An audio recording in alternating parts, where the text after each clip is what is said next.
Саламатсыздар ма, құрметті қатысушылар мен төрешілер. Менің есімім Тұрсынәлі Дінмұхамед. Мен номер 53-ші мектеп гимназиясының 11-ші сынып оқушысымын. Бүгінгі менің тақырыбым ол Қазақстанның 7 кереметі. QR код енгізетін болсаңыздар, менің дайындаған видеоролигімді көре аласыздар. Бүгінгі тақырыпты ашу үшін мен бір сұраққа ғана жауап берсем жеткілікті. Ол Қазақстанның тарихи, табиғи, мәдени игіліктерін қоғамға қалай жеткіземіз. Яғни маған, сіздерге, осы жерде отырған барлық халыққа игіліктерді қалай жеткізуге болады деген сұрақ. Осы сұраққа жауап берсем, бүгінгі менің мақсатым орындалды деп санауға болады. Бүгінгі тақырыбымның мақсаты ол менде Қазақстанның 7 кереметін айғақтау, туристердің қызығушылығын оятып, ұлттық табыс көзіне айналдыру. Өзектілігіне келетін болса, Қазақстандағы тарихи мәдени орындардың өз деңгейінде зерттелмеуі, насихатталмауы және еленбей қалуы. Білетіндеріңіздей, мәдени басқарма мүшесінің вандализммен ұсталған болатын. Бұл Қазақстандағы бұл тақырыптың өте өзекті екендігін көрсетеді. Мақсатқа жету үшін мен Қазақстанның 7 кереметін айғақтап, жалпы ұлттық деңгейде насихаттап, жандандырамын және қызығушылықты оятамын. Яғни бұл мақсатқа жету үшін бұл айтылған сөздер мектеп шекарасында ғана емес, басқа да жерлерде айтылуы тиіс. Бұл жерден алатын құндылығымыз біз мәдени орындардың құндылығын арттырып, халықты жігерлендіруге пайдалану.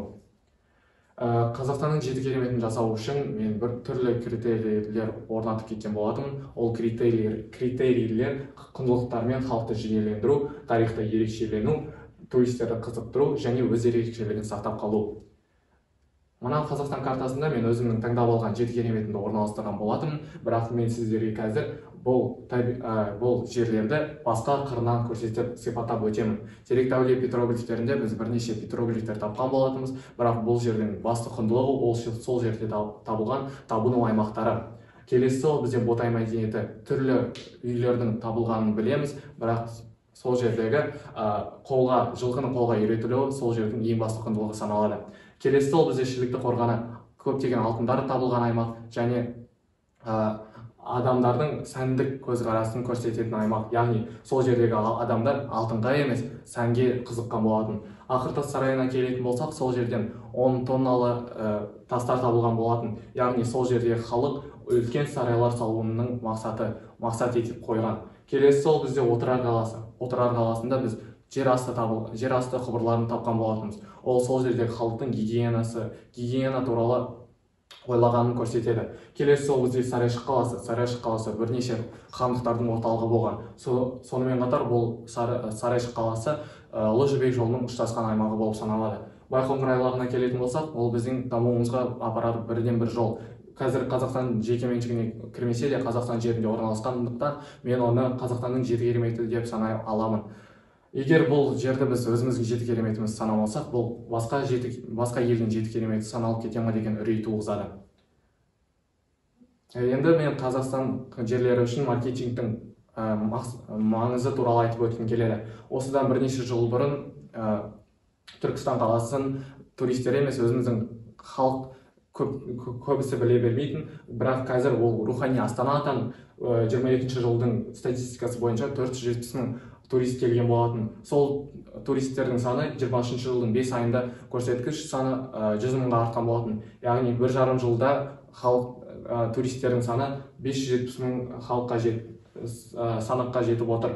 Яғни сол жердің отандық шетелдік инвестициялары халықтың жердің қалай дамуын көрсетеді деп біле аламыз. Мынау суретте мен өзімнің сондай маркетингдің жолын көрсеткім келіп отыр. Бұл суретте біз бір YouTube желісіне адамның салған видеосын көріп отырмыз. Ол видеода жаңа Түркістанды шетел деген атаумен 300 мың адамды қызықтырған болатын. Енді туризмді қазақ халқының балаларының арасында қалай дамытамыз деген сұраққа мен оқушылар арасында туристік экспедициялар құру керек деп айтып өтемін. Яғни туризмнің дамуы үшін бірінші өзімізден бастауымыз керек. Ол экспедициялар бізде халықтың, балалардың патриоттық сезімін оятып, өз еліміздегі туризмді дамытады. Енді мен Жапон жолы бағдарламасы туралы айтып кететін болсам, Жапон елінде әр жыл сайын мектеп әкімшілігі өз балаларын түрлі аймақтарға апарады. Ол жердің туризмнің дамығаны мен сол жердегі балалардың патриоттық сезімдерін оятады. Ал енді сөзімді аяқтамас бұрын мен Жүсіпбек Аймауытұлының сөзін айтып өткім келеді. Оның сөзі баланы бұзуға да, сүюге де себеп болатын бір шарт, ол жас күнінде көрген өнеге. Назар салып тыңдағандарыңызға рахмет.